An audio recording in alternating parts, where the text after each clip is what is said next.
자, 얘들 안녕. 자, 현성이 아저씨다. 자, 이 영상은 예비 고1 학생이 들었으면 좋겠고, 자, 이 영상을 듣고 여러분들이 고등학교를 잘 선택해서 여러분들 열심히 공부하셔가지고 원하는 대학에 갔으면 좋겠어. 자, 예비 고1 학생이면은 내신 따기 쉬운 학교, 고등학교에 대한 고민이 많을 거야. 예비 고1 학생이면은.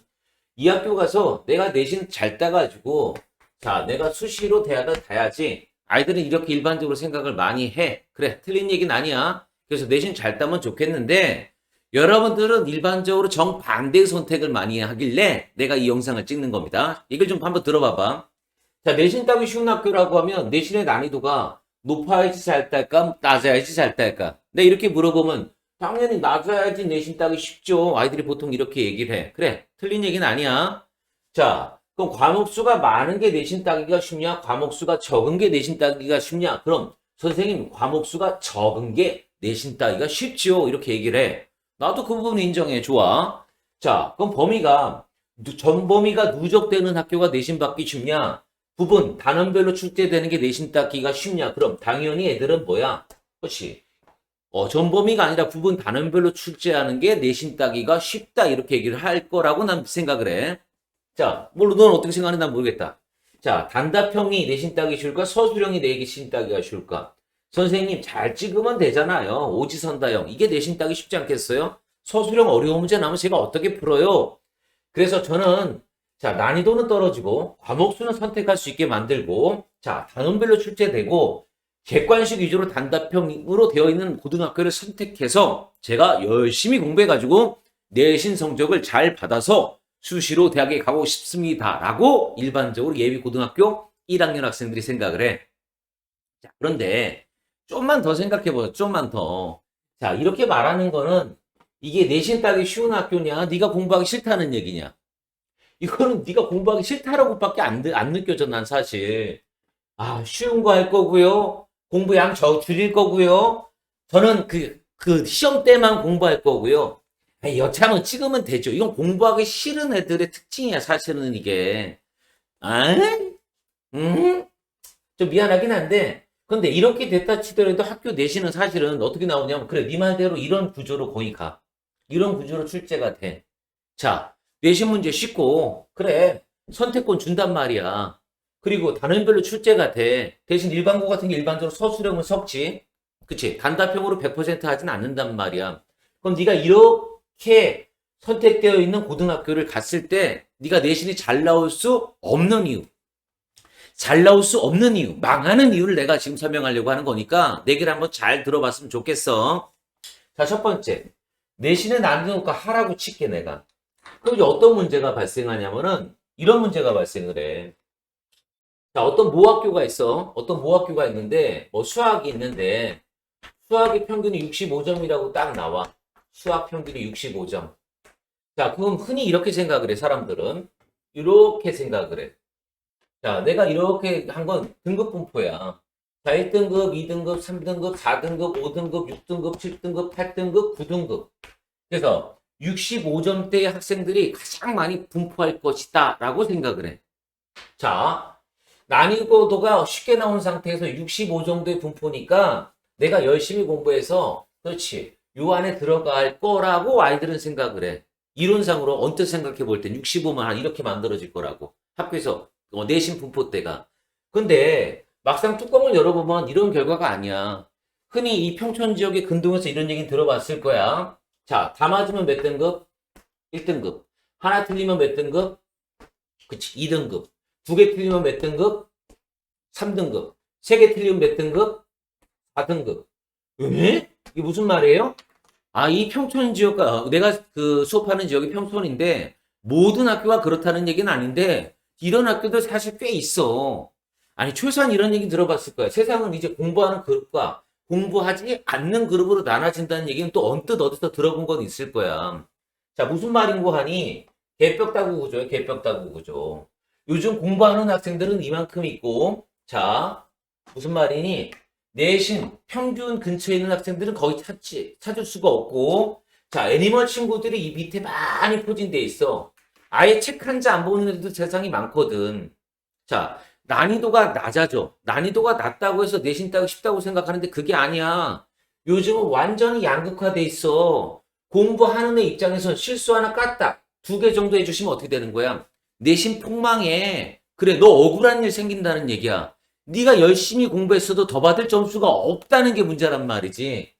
이렇게 나오면 네가 열심히 한 만큼 충분하게 네 실력을 보상받을 수 있지만 내신이 문제가 너무 쉽다면은 네가 아무리 노력해도 더 받을 점수가 없다면은 3년 동안 내신이 요따위로 나온다면은 넌 열심히 공부하지 않을 확률이 사실 높겠지. 요즘 우리 평촌 지역에서 발생되는 현실이거든. 근데 대부분 대한민국 전체가 이렇게 움직일 거라고 난 개인적으로 생각을 해. 그래서 내신 문제가 너무 수준이 떨어진다. 난이도가 떨어진다는 게 실질적으로 대학 가는 학생 입장에서는 크게 도움되지 않는다. 이렇게 생각을 좀 해주고 쉽다는 게 오히려 공부하는 입장에선 더 어려워지는 상황이 발생될 수 있다는 것도 좀 기억해 줬으면 좋겠다 이거죠.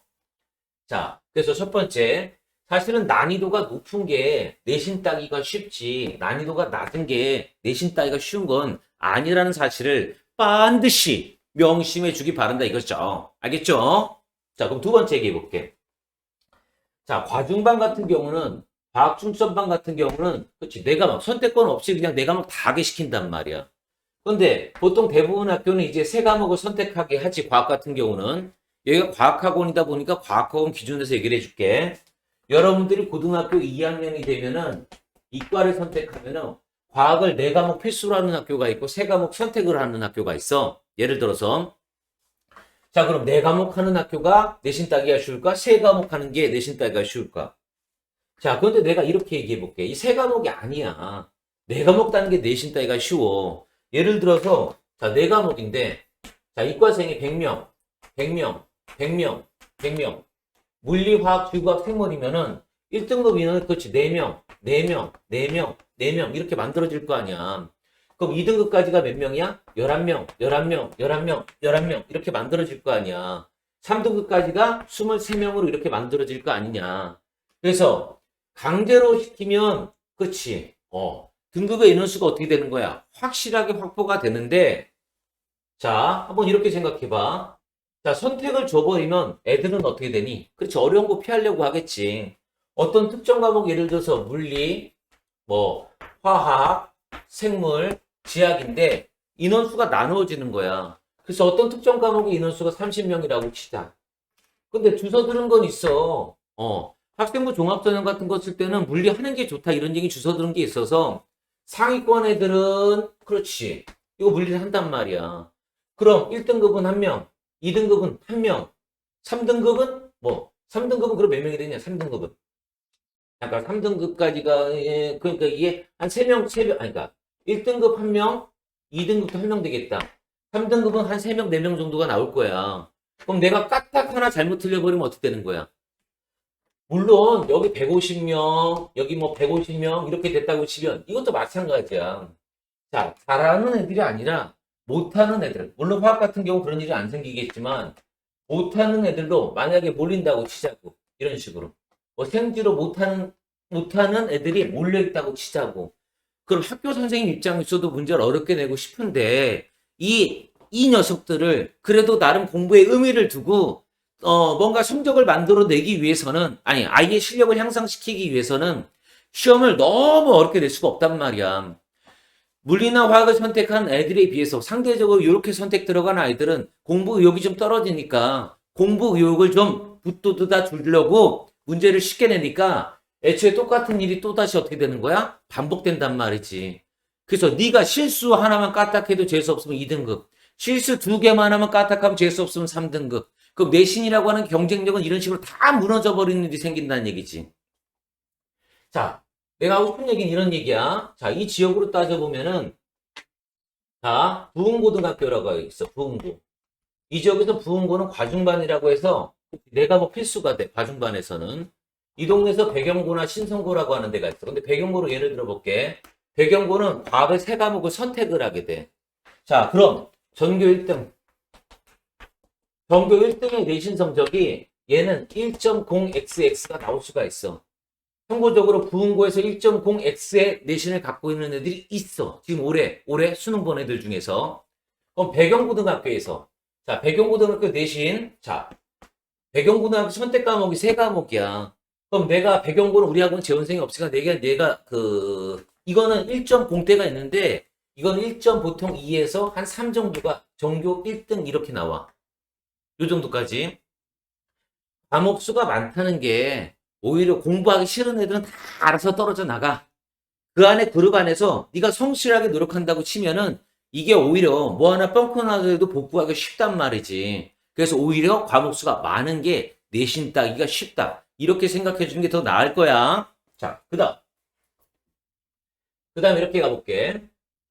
자, 당연히 이건 그렇지. 여기서 확실히 와닿지? 전범이랑 단원별. 그렇지. 누덕대는 걸 좋아하는 아이들은 그렇지. 정시 수능 대비도 한다는 얘기지. 그래서 이런 녀석들은 당연히 공부하기 좋아하는 애들 입장에서 누적이 무조건 좋은 거지. 근데 공부하기 싫은 애들 입장에서는 당연히 어떻게 되니? 한 번이라도 공부 좀 어떻게 하는 신용이라도 내보려고. 그렇지. 단원별로 출제하는 게 좋다고 생각을 하지. 그래서 이 녀석들의 특징은 뭐냐? 그렇지. 시험 전날만 공부하려고 하지. 난이도는 떨어지지. 인정? 친구들도 공부 더럽게 안 하지. 그러니까 친구들도 미리미리 끝내놓은 녀석들은 거의 없단 말이야. 그래서 시험 전날 벼락치기 해가지고 어떻게 뭐 몇 점 만들어 보는데 몇 점 찔끔찔끔 올라가는 건 나도 인정을 해.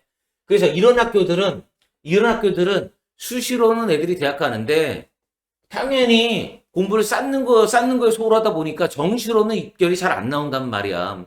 단원별로 한다는 게 단기적으로는 공부에 뭔가를 주는 것 같지만 실질적으로 실력을 키우는 데는 큰 도움이 안 된다는 사실까지 여러분들이 좀 기억해 줬으면 좋겠다. 자, 그 정도 기억하고. 자, 일반고 같은 경우는 단답형 서술형 중에서 무조건 서술형을 섞어. 왜 섞냐면은 학교 선생님이 내가 서술형 어떻게 낼 거다. 내가 말한 대로 좀 써라. 그럼 점수를 줄게. 이거 거의 서비스 차원의 문제로 나와. 서술형을 어렵게 내면은 논란의 여지가 있기 때문에 서술형을 일반고에서 낼 때 어렵게 낼 수가 없어. 그럼 반대로 얘기해서 자사고 가보면 알겠지만 자사고는 서술형 안 내. 이거 이의 신청 들어오면은 선생님들이 감당하기 너무 피곤하시거든. 그래서 자사고 같은 경우 오히려 뭐로 내니 이거? 단답형으로 문제를 출제하고 시험의 난이도를 높이는 경우가 있단 말이지. 서술형. 그래, 만약에 서술형 선생님 시킨 대로 쓰다가 생각이 안 나서 조금 못 썼다 치면 그렇지. 이게 내신 받기 쉽지. 선생님 찾아가서 살려주세요. 한 번만 봐주세요. 열심히 할게요. 부분 점수라도 좀 주세요. 이렇게 할 거 아니냐 이거죠. 이해 가십니까? 여러분들 자 정리합시다.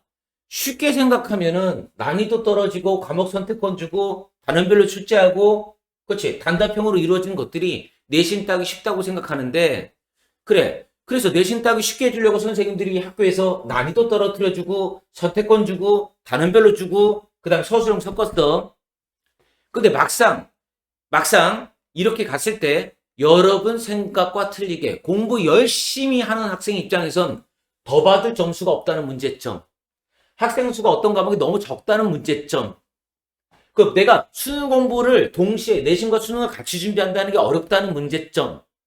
끝까지 학교 선생님 눈치에서 벗어날 수밖에 없다는 문제점. 열심히 하는 학생 입장에서 뭔가가 이게 엇박자 치면서 막 미친 듯이 막 분노가 일어날 경우도 생긴단 말이지. 결론은 뭐냐 이거죠. 결론은 어쩔 수 없어. 고등학교는 네가 선택한다고 그 고등학교 반드시 간다는 보장은 없잖아. 근데 앞으로 이런 일이 벌어질 거라는 거는 여러분들이 알고 가셨으면 좋겠고 대학 입시는 여러분들 생각과 다르게 충분하게 여러분 역량과 실력을 갖추어졌을 때 여러분들이 그 역량과 실력을 확인하는 가장 쉬운 방법은 수능을 잘 보는 거야. 그럼 내신 이렇게 준비한다고 수능 잘 보는 것과 약간 별개라는 생각도 가지면서 내신 공부도 열심히 하되 수능 공부라고 하는 것들 수학 능력이라고 하는 걸 키우는 거에도 여러분들이 관심을 갖고 고등학교 생활을 해야지 여러분들이 원하는 대학을 간다 이거죠. 이걸 얘기하고 싶었던 거야. 자 여기까지 들어줘서 고맙고 예비 고1 학생이면 한 번 더 고민해서 여러분들 고등학교를 선택해 줬으면 좋겠다 이거죠. 자 오늘 여기까지 할게. 자 현성이 아저씨다. 안녕.